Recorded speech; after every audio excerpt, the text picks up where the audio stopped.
The 29th verse. Gospel reported by St. John. The 20th chapter, reading the 29th verse. Jesus said, "Because you have seen me, you have believed. Those who believe without seeing are blessed." Jesus said, "Because you have seen me, you have believed. Those who believe without seeing are blessed." Our story this morning begins on the evening of the resurrection. The disciples are up in the upper room with the doors locked because, as it says, they feared the Jews. They were afraid because they had received a report that Jesus' body wasn't in the tomb. Indeed, Peter and the disciple who Jesus loved, and we believe that to have been John, had gone to the tomb and went inside and saw that his body was not there. Even though they had seen for themselves that the tomb was empty, they locked themselves in the upper room because they feared the Jews. And what makes this story worse is that Mary Magdalene had seen Jesus. And she told the disciples that she had seen Jesus. All right. She knew that he had risen from the tomb, and she told the disciples all that she had seen. Yes. And they were still afraid. You know, the contrast of this resurrection story is striking. No matter which gospel you read, the women in the story show faith and courage, but the men show unbelief and cowardice. Wow. Whenever we tell the story of the resurrection, it must be said that without the women, we would not know this story. Amen. So even after Mary had told them that Jesus was risen and alive, the disciples are locked in the upper room out of fear. And suddenly, into that room walks Jesus. You know, he just came through the walls or something. And Scripture doesn't tell us this, but I will admit it. If I'm already in a locked room out of fear and someone just comes walking in through the walls or walking through the door, you know I'm scared. I don't know if they yelled or if they screamed or tried to hide under a table or what they did, but I tell you, if I'm already scared and someone just comes walking through the wall, doesn't say how he came in. But Jesus came into that locked room. And he just says to them, "Peace." He shows them his hands and his side. And the disciples rejoice because they know that it is the Lord and that he is truly risen. Yes. But wait. Mary had told them that he had risen. Mm-hmm. Why didn't they believe her? Why did they have to see Jesus for themselves in order for them to believe? We'll have to ponder that question for a while. They believe Jesus only after they see his hands and his side. And there's something strange about Jesus showing the disciples his hands and his side. His hand and his side still carry the wounds of the crucifixion. Mm-hmm. Even in his resurrected body, Jesus still has wounds. You would think that his resurrected body wouldn't have any wounds, especially since in verse 17, Jesus says to Mary, "Don't cling to me, for I have not yet ascended to the Father." If his body was such that Mary couldn't cling to him, and by cling to him, I believe she was trying to give him a hug. That's what I would have done. If I had believed him to have been dead and then I get to see him again, I would run to him and grab him and hug him so tight. Mary must have grabbed him and hugged him, and then he says to her, "Don't cling to me. I've not ascended to the Father." Well, if there's something about his body that won't allow him to be hugged, then certainly I would not expect there to still be wounds in his body. Mm-hmm. If his body cannot endure physical contact, then I would not expect his body to still hold human wounds. But let's remember something about those wounds. Remember, he was wounded for our transgressions. Amen. Those wounds weren't for him, they were for us. He died not for his sins, but for ours. Yes. Those are our wounds, our sins, our transgressions. And he carried them on his body. Yes. And after the resurrection, he still carries those wounds because he bore them for our sake. Yes.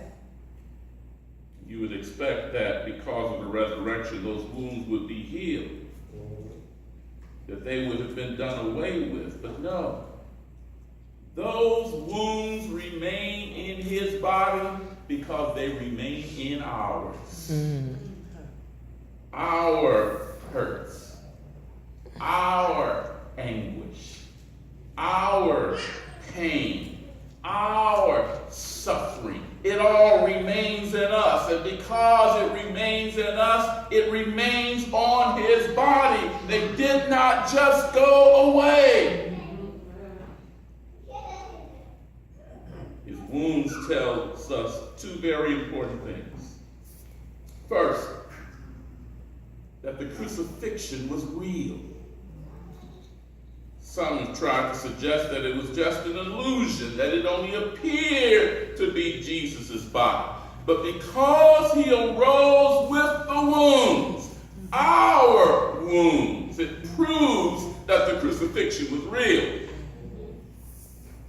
Second thing that it tells us, that while he still carries our wounds, he arose with them because he gives us power over them. All right. We should always remember that the crucifixion was real and that Jesus carries in his body the wounds that he bears for us. And I am against anyone who would tell you that having Jesus means that you will not suffer. Mm-hmm. Crucifixion is real. And Jesus carries the wounds of our suffering. I'm against anyone who would tell you that having Jesus means that you will not experience anguish and pain. Crucifixion is real. And Jesus carries the wounds of our anguish and pain. And I'm against anyone who tells you that having Jesus means that you won't have hardships in your life. Crucifixion is real. Jesus carries the wounds of the hardships of our lives. I'm against anyone who would tell you that having Jesus means that you would never lose a job and that you were designed to prosper. Crucifixion is real. Jesus carries in his wounds our struggles of life. Yes, the crucifixion is real, and he carried and he crucified in his body all of our sufferings, all of our anguish, all of our pain, all of our hardships, and every struggle we would endure in this life. However, on the third day, he rose and gave us power over all of our suffering. Right. Power over all of our anguish and pain. Power over our hardships. Power over the struggle of this life. Amen. Jesus arose with power over every wound in our lives. All we need to do is to trust in him and believe. Amen. Believe that he has given us the power to overcome every wound in our life if we trust in him and give our lives to him. Jesus showed his wounds to the disciples to let them know indeed the crucifixion was real. This was his real body, to let them know that he had risen to overcome those wounds. And because he overcome, we too will overcome. Amen. Jesus shows his wounds to the disciples, and they believe that it is him, that he has been raised from the dead. And not only do they believe, they rejoice. Yet in rejoicing, only 10 of them were there. Later on, after Jesus had left, Thomas joins the other disciples, and they tell him how Jesus had come and revealed themselves to them. And even though all the disciples tell Thomas that they had seen the Lord, Thomas did not believe. Thomas said that he would not believe what everyone had told him. He had to see it for himself. Amen. Thomas said that what they told him was not enough. In verse 25, Thomas says this: "If I don't see the mark of the nails in his hands, put my finger into the mark of the nails, and put my hand into his side, I will never believe."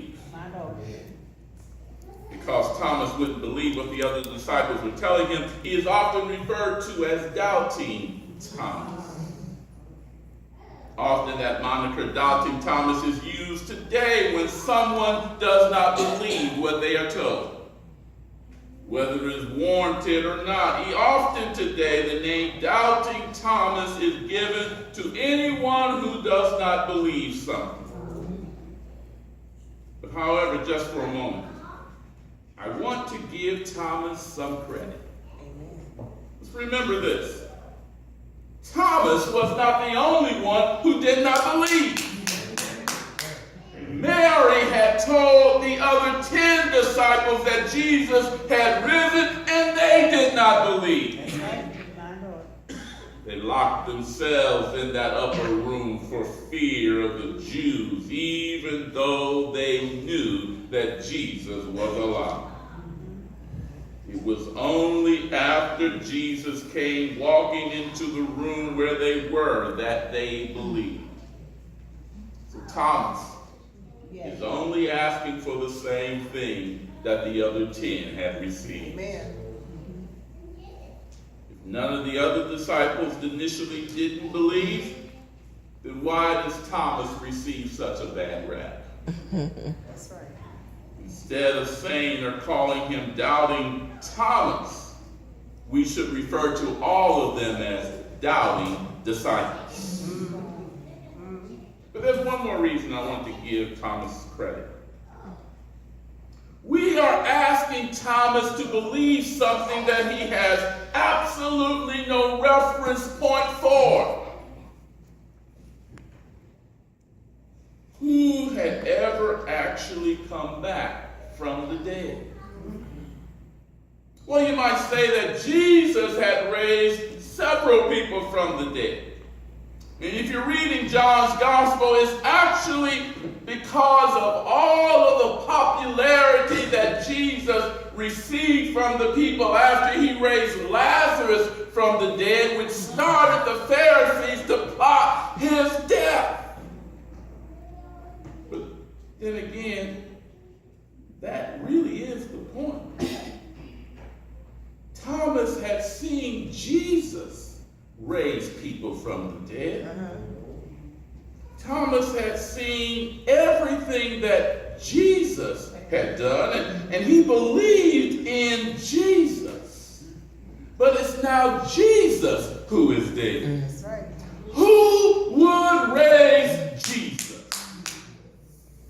Thomas had no reference point to believe that Jesus could raise from the dead. So until he put his finger in Jesus' hands and placed his hand in Jesus' side, he would never believe. Amen. The scripture tells us 8 days later, the disciples were once again in the upper room with all the doors locked. Yes. It's just a week ago that Jesus had came in and had shown himself to them, but yet a week later they're still in the room fearing the Jews.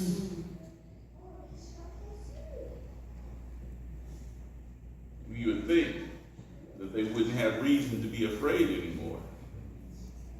You would think that having seen Jesus, that they would know that he was alive and that there was nothing to fear. But yet, those cowardly disciples are in the upper room with all the doors locked. And this time, not only are the 10 there, but verse 26 tells us that Thomas was with them. They were all gathered in the room together, and once again, Jesus came walking in. Yes.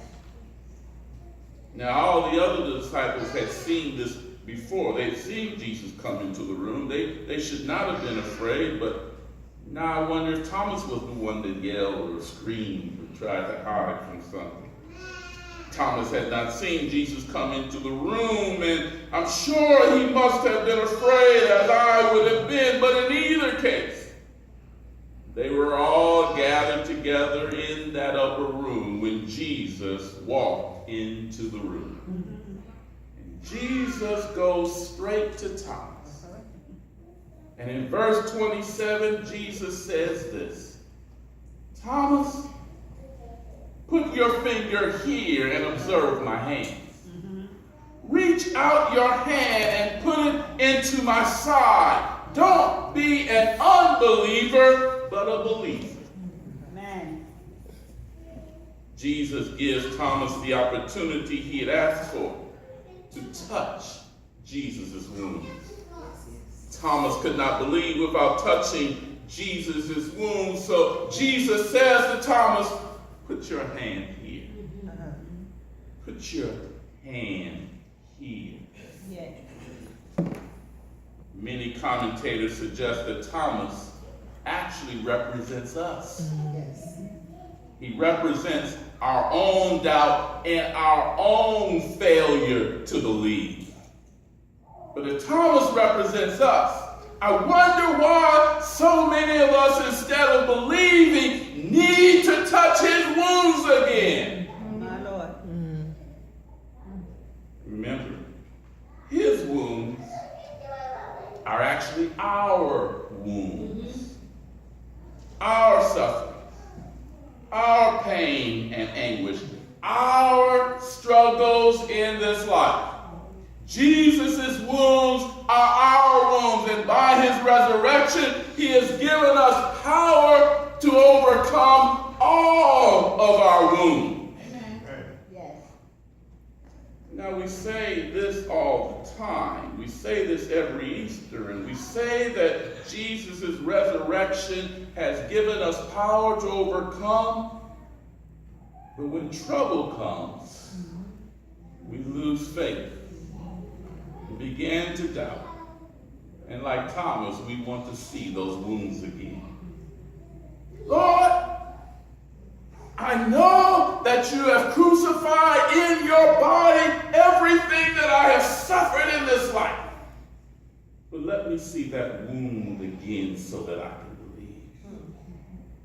Lord, I know that you have crucified in your body all pain and all anguish, but Lord, let me see that wound again so that I can believe. Lord, I know that you have crucified in your body all of my hardships, but can I see that wound again so that I can believe? Why is it that we need to see what Jesus has done again for us to believe? Why is it that when we have trouble or when we experience hardships, we need to call and ask Jesus, can I see again what you've done? Amen. Amen. Yes, we believe. Yes. But I need to see it again.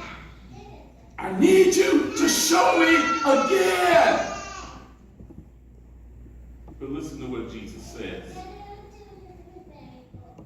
Those who believe without seeing are blessed. Jesus tells us that if we would just believe, Yes. we would be blessed. Yes, you have seen before, but blessed are you when you believe without seeing. Yes. To believe without seeing, you have to be able to trust. Amen. Amen. To trust and know that Jesus has provided for every trial and every situation. To trust and to believe that Jesus has overcome every hardship in this life. To trust and to believe that no matter what it is that we would go through, Amen. Jesus has already given us the power to overcome. Yes. If we can just believe, by believing we are blessed. Yes. By believing, we are lifted up. By believing, we are given faith. And by believing, we will overcome whatever it is that we are going through. Amen. Amen. Jesus Thank you, says, Lord. blessed will be those who believe without seeing. Amen. Amen. The doors of the church are open this morning.